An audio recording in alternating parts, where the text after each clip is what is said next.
The only problem, of course, is that they shouldn't actually be here.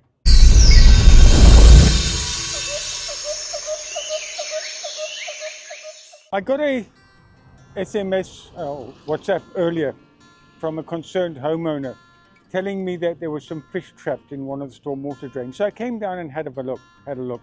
And there are fish here. They're clarius, barbel or sharp-toothed catfish, but they're not trapped. What they're actually doing is spawning. Now these guys are actually floodplain spawners. So what they'll do is in times of flood, they'll come out onto the floodplain, they'll drop their eggs, within a few days the youngsters hatch, and they then, as the flood subsides, they go back down to the main channel. So, being a little bit confused, these catfish have come up the stormwater channel with the rain we had over the weekend. They've come up to the headwaters here, and now they're spawning in the grass. They don't know that this isn't really a part of the river, but it is part of the braided channel. Now that's why the braided channel that runs through the gentleman's estates is so important, and why it should never be altered in any way, simply because of things like this.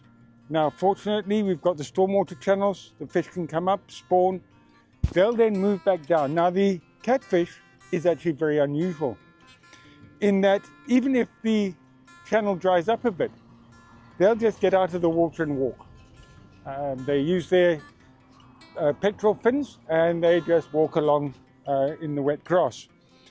They've also got an unusual organ in their head that allows them to breathe air. So they have no problem with getting out of the water and moving across land to get to another stream. The only problem, of course, is that they shouldn't actually be here.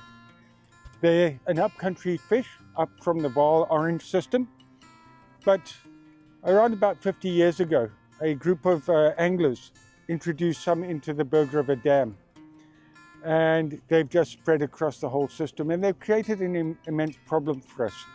Simple reason being the Berg River Vitterfish, the Berg River redfin minnow, Cape Kerper, all those sort of indigenous fish have disappeared from the system. We are involved in a process of bringing them back, but until then, the barbel will remain. There's not as many as we thought there were. We did do some fish testing last year, or last summer. So these are the big guys and girls, should I say, and they've come up to lay their eggs. So if you see this, don't worry about it. If you see up at the main lakes, groups of barbel close to the surface, that is what is happening.